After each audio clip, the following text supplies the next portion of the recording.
For me, the most important is a very simple rule.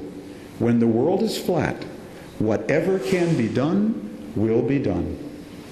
The only question is, will it be done by you or to you? Just don't think it won't be done.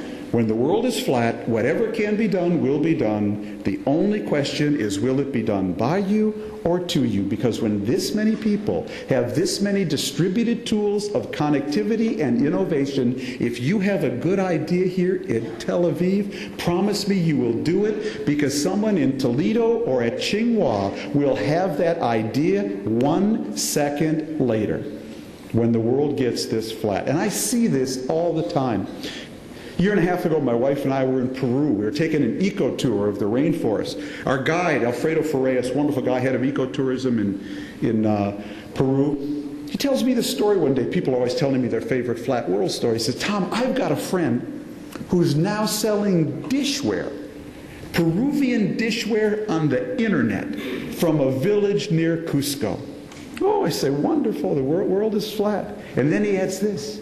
He's looking to see if he can get his dishes made cheaper in China. Okay.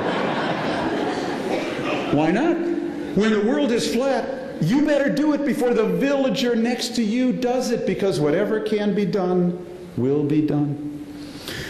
A couple years ago at the Central University in Budapest, they had a weekend seminar on the world is flat. All these European scholars coming screaming at me. It was wonderful.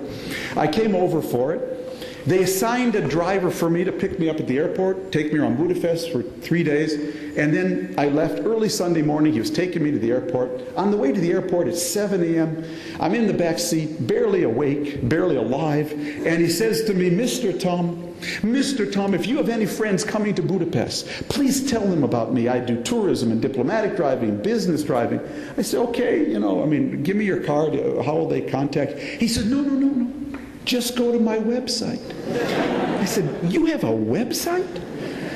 He gives me his card, the web address on there. I wrote about this in the 3.0 edition of the book. I got home, I look it up. The website's in Magyar, German, and English, with pages of photographs of all his services and music. Suddenly I had a vision of something Secretary of State Jim Baker said to me after he retired as Secretary of State. He said, Tom, how do you know you're out of office as Secretary of State in Washington, D.C.? You know you're out of office when your limousine is yellow and your driver speaks Farsi.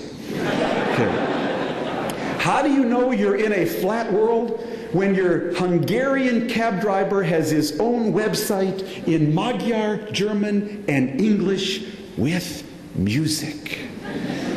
Whatever can be done will be done. Second rule of the flat world business-wise is that it's all about how well you horizontalize. Because the big productivity gains are going to happen in concert with and in proportion with your ability to work with this new horizontal platform, your ability to collaborate horizontally. I learned this lesson quite early in writing the book, totally by accident. I was going to visit my oldest daughter at the time. She was an undergraduate at Yale in New Haven, Connecticut. We live in Bethesda, Maryland. To get from Bethesda, Maryland to New Haven, Connecticut is a complete pain in the behind. You have to drive almost an hour to Baltimore Airport, take Southwest Airlines to Hartford, Connecticut, and then drive an hour from Hartford to New Haven. I could almost go to London quicker. Never mind. I'm a hip guy, so I got an e-ticket on Southwest Airlines. Now, I don't know how many of you have had the pleasure of flying on Southwest Airlines, but Southwest Airlines is El Cheapo Airlines. You do not get a reserved seat. You just get a ticket that says A, B, or C. A's board first, B's board second, C's board last. There's only one thing you need to know about Southwest Airlines. You do not want to be a C. Okay? No problem. Especially if you have 2 bags of spring clothing for your daughter and you want to have room above the seat and not get stuck in the middle. No problem, as I said. I'm a hip guy. I got the e-ticket, and I got to Baltimore Airport 95 minutes before my flight, because I was going to be an A. I stuck my Visa card into the Southwest e-ticket machine, and out came my ticket, and it said B.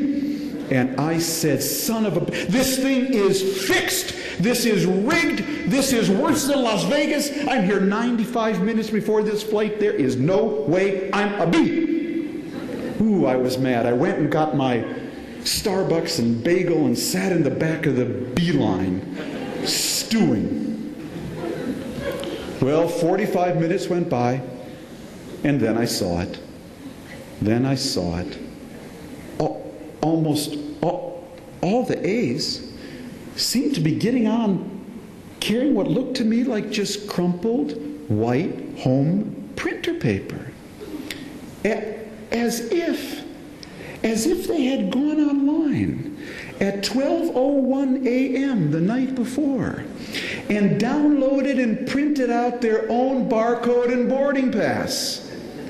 What I didn't know was that Southwest Airlines knew the world was flat, and it could now interface with its customers horizontally, not vertically. I looked at that, I said, Friedman, you are so 20th century. I remember the days of getting a line at the counter. Thank you, ma'am, I want to go to Hartford. Then we got the e-ticket machine. We thought that was cool. And then while you were sleeping, you, the individual, became your own ticket agent. Or to look at it another way, you, the individual, became an employee of Southwest Airlines. Or to look at it still another way, if you value your own time staying up at 12:01 a.m. the night before and printing out your own barcode and boarding pass, you, the individual, are paying Southwest Airlines to be their employee. Have a nice day. So I got smart. Next time I downloaded and printed out my own barcode and boarding pass, you don't have to stay up till 12:01 a.m. the night before. I get to Baltimore Airport, to the gate 35 minutes before my flight. And guess what happens, folks? I just captured 60 minutes of productivity. I saved myself an hour by interfacing with Southwest Airlines horizontally, not vertically. That move from vertical to horizontal is happening in 1 million businesses, in 1 million universities, in 1 million governments around the world. And when we get to the other side of it, there's going to be a huge, and we're in the middle of it now, productivity leap.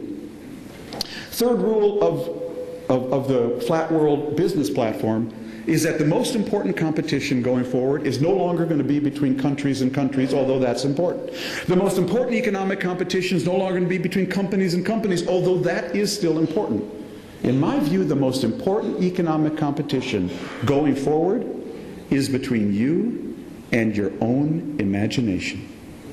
Because when the world is flat, individuals can now act on their own imagination as individuals, farther, faster, deeper, cheaper than ever before. And therefore, what individuals imagine, and whether you live in a country like Israel, which is a high imagination empowering society, or you live in some other countries in this neighborhood that are low imagination enabling and empowering societies, that is going to be the single most competitive advantage for a country. Do you nurture and enable individual imagination? Unfortunately, there are two kinds of imagination in the world today. There's the imagination of 9/11, and there's the imagination of 11/9. There's the imagination of people who brought down the Berlin Wall, and there is the imagination of people who brought down the Twin Towers. But individual imagination is where the whole ball game is going to be, I believe, as we go forward.